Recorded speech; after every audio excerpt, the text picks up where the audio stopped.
AITA for taking back the car I gave to my stepdaughter after she disrespected me and now wife blames me for the chaos. Hi Reddit, I-40 for male could really use some advice. Things are a mess in my household right now and I'm at the center of it. I've been married to my wife, Jenny 43 female, for 5 years.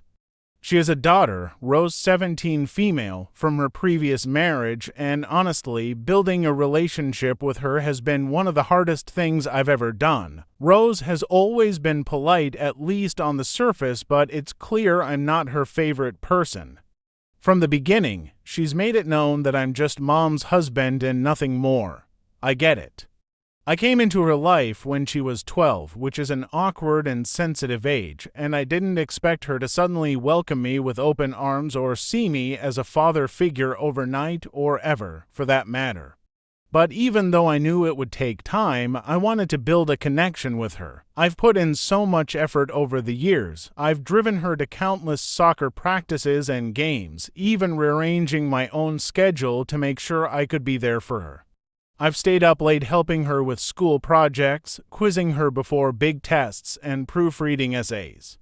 I've made it a point to show up at all her games and events, cheering her on from the sidelines, even when I was exhausted from a long day at work. When she needed new equipment for soccer, I was the one who made sure she got it, even though money was tight. I've spent weekends helping her with chores, fixing things in her room, and trying to make her life easier. I've always tried to show her that I care about her, that I'm here for her, and that I want to support her in any way I can. Despite all this, it's like there's a wall between us that I can't seem to break down.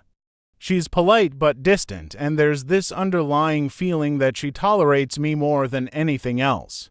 I've tried giving her space and not pushing too hard, but I've also tried being more involved, hoping that she'd see I'm genuinely trying. I know I'm not her dad, and I've never tried to replace her father. That's not my role, and I respect that. But I hope that over time, we could at least build a relationship based on mutual respect and maybe even friendship. Unfortunately, it feels like no matter what I do, I'm always going to be the outsider in her eyes. Jenny has always been supportive of my efforts and has encouraged me to keep trying, saying that Rose just needs time. And I get that teenagers can be tough to connect with even under the best circumstances.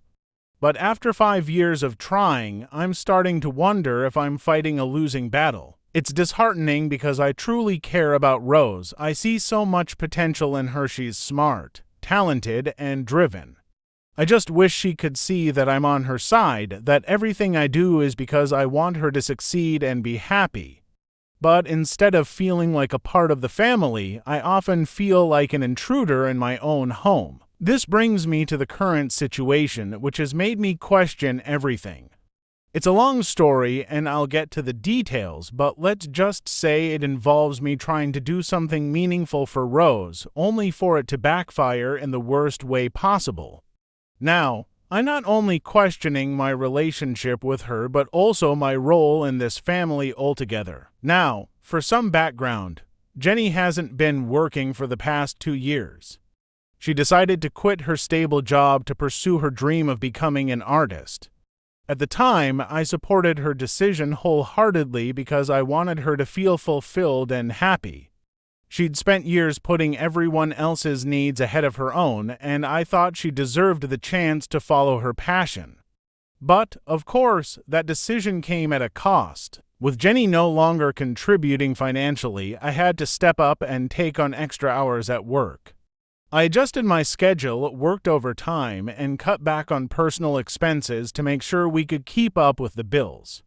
Money became tight very quickly. There were months when I wasn't sure how we were going to manage everything, but I kept pushing forward. I wanted to believe it would all be worth it, that we'd get through the tough times together, and that her dreams would eventually pay off in some way, whether financially or emotionally. Amid all of this, Rose got her driver's license last year.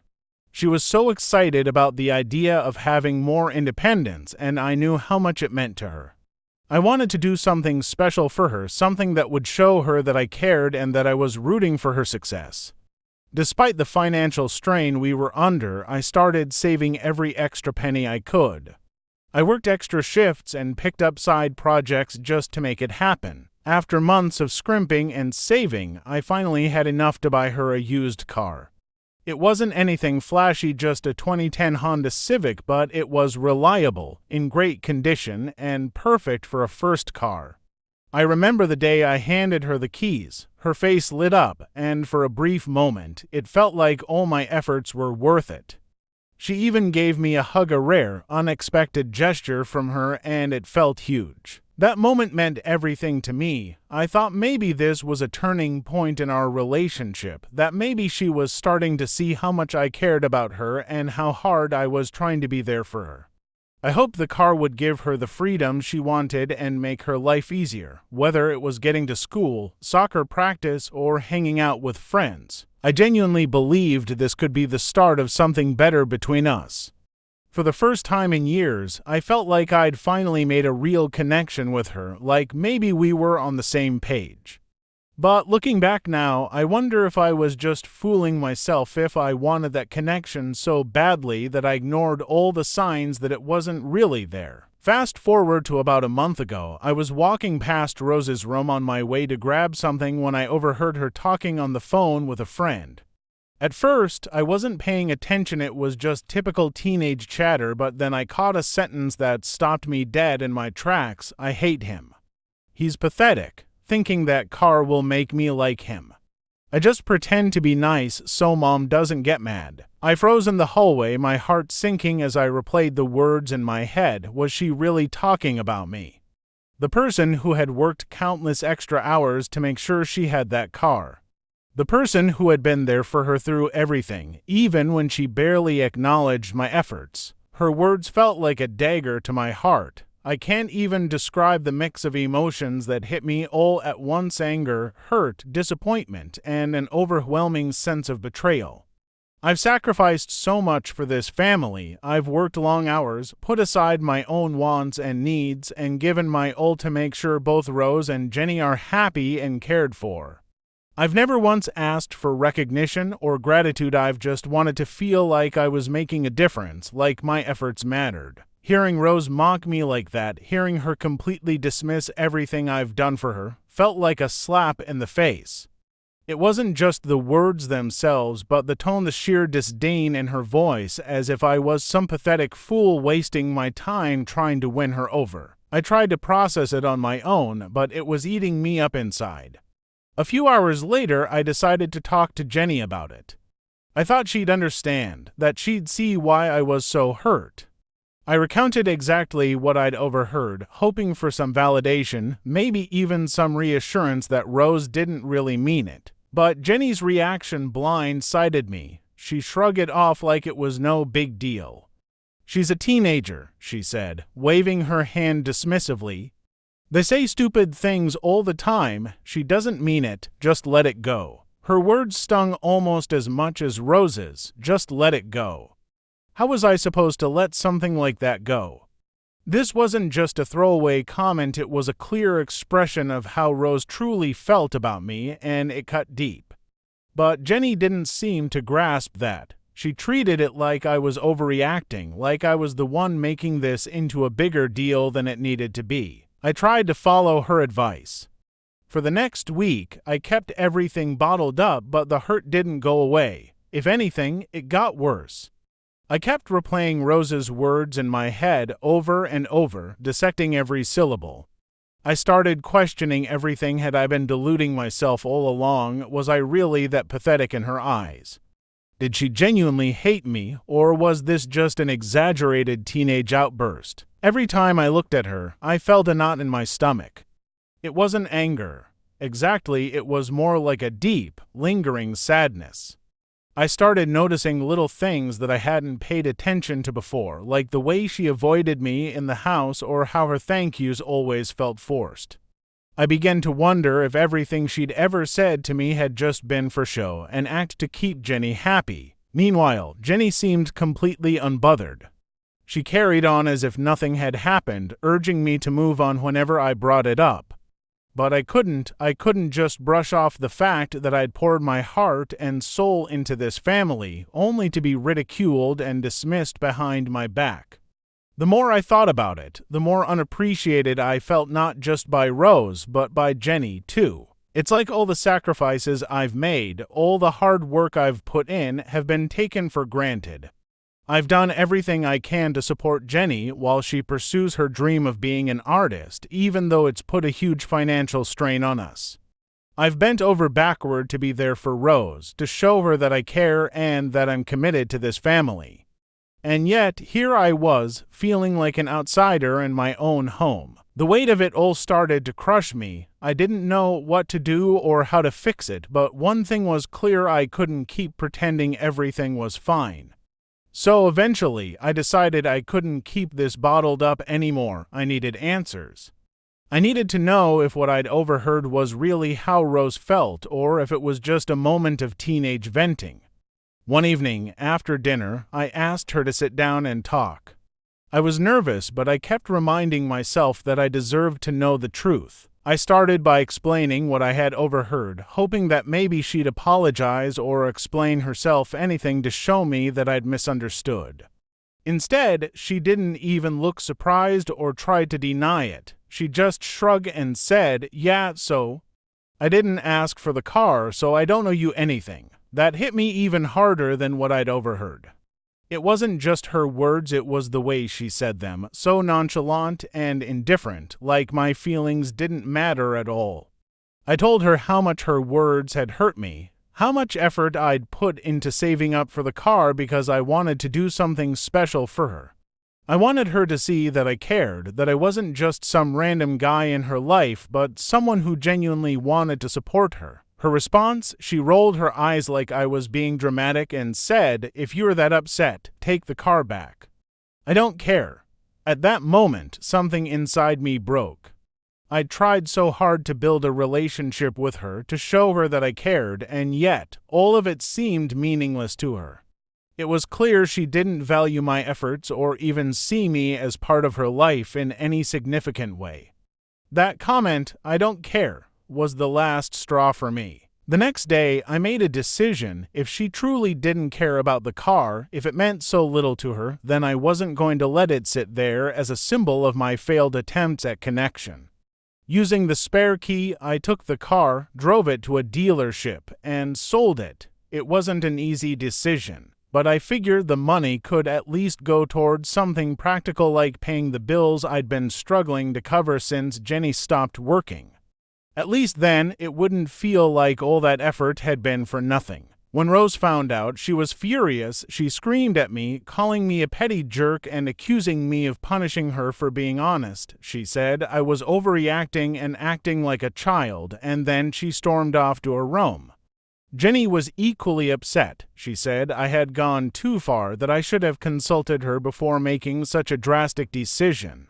She argued that Rose is just a kid and that I need to be the adult in the situation, but honestly, I feel like I've been the adult this whole time, working extra hours, supporting Jenny's dreams, and trying my best to hold this family together, all while being disrespected and unappreciated. Now the house is filled with tension. Rose refuses to talk to me. Jenny says I've damaged my relationship with her daughter permanently, and I'm left wondering if I made the right decision or if I've only made things worse.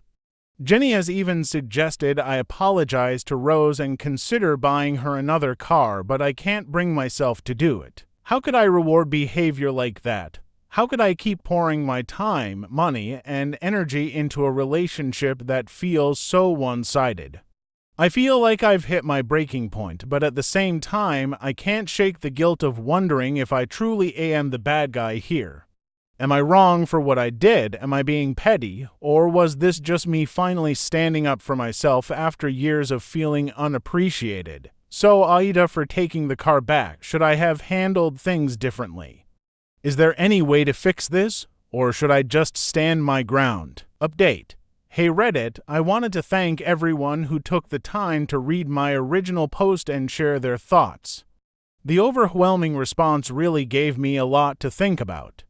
It's been a tough couple of weeks, and I wanted to share an update on where things stand now. After I posted, I had a long and difficult conversation with Jenny. I explained everything, how unappreciated I've felt for years, how much I've sacrificed for this family, and how deeply hurt I was by Rose's words and actions.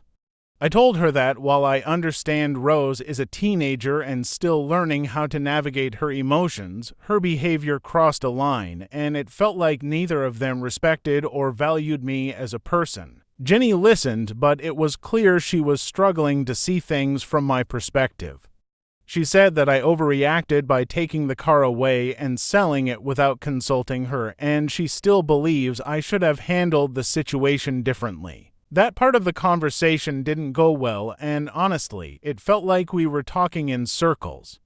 However, I also made it clear that I couldn't continue to be the only one carrying the financial and emotional weight of this household without feeling any support or gratitude in return. The conversation ended with us agreeing to go to couples counseling.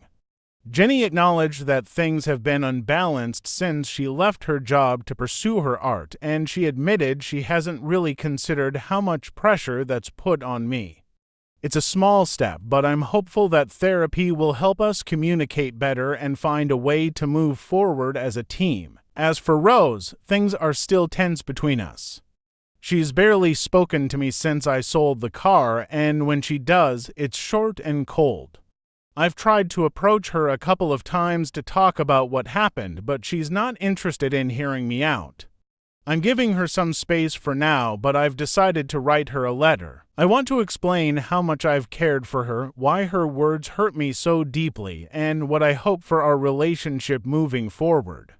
Whether or not she reads it is up to her, but at least I'll know I've done what I can to express myself. In the meantime, I've started setting clearer boundaries.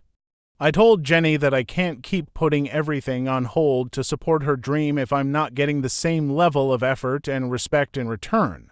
She agreed to start looking for part-time work to help ease the financial strain, which is a huge relief. I've also realized that I need to start prioritizing my own well-being. For years, I've been so focused on making sure Jenny and Rose are happy that I've completely neglected my own needs. I've started working fewer overtime hours and carving out time for myself, whether it's going to the gym, reading, or catching up with friends.